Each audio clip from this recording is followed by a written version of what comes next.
ఒక్క నిమిషం విలువ 2.5 లక్షలు అంటే నమ్ముతావా? అది కూడా మన పార్లమెంట్లో. అవును, భారత పార్లమెంటు నడపడానికి ఒక్క నిమిషానికి సుమారు 2.5 లక్షలు ఖర్చవుతాయి. ఒక్క గంటకు దాదాపు 1.5 కోట్లు, పూర్తి రోజుకు సుమారు 15 కోట్లు. ఇప్పుడు ఆలోచించు, ఇంత పెద్ద అమౌంట్ ఎవరిస్తున్నారు? సమాధానం సింపుల్, మనమే. మన సాలరీస్ నుంచి, ఇన్కమ్ ట్యాక్స్ నుంచి. ఇలా ప్రతిరోజు మనం చెల్లించే డబ్బే పార్లమెంట్ నడవడానికి ఉపయోగపడుతుంది. పార్లమెంట్ అంటే ఏమిటి?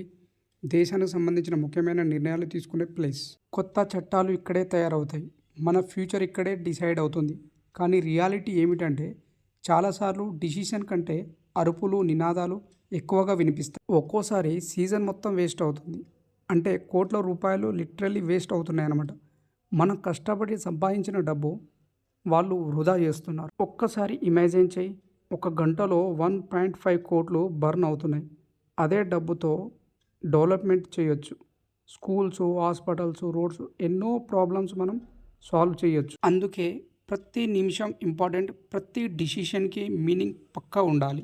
ఎంపీస్ ఏం చేయాలి? ప్రజల సమస్యలను ఫోకస్ చేయాలి, క్వాలిటీ డెబిట్స్ చేయాలి, దేశానికి ఉపయోగపడే డిసిషన్ తీసుకోవాలి. ఇది వాళ్ళ డ్యూటీ మాత్రమే కాదు, మన రైట్స్ కూడా. మన డబ్బుతో సిస్టమ్ నడిపిస్తున్నప్పుడు మనకు ప్రశ్నించే హక్కు ఉంది. మరి మనమేం చేయాలి? అవేర్గా ఉండాలి.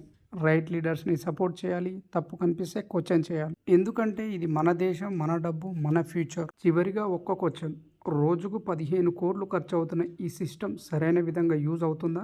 మీ ఒపీనియన్ కామెంట్లో చెప్పండి.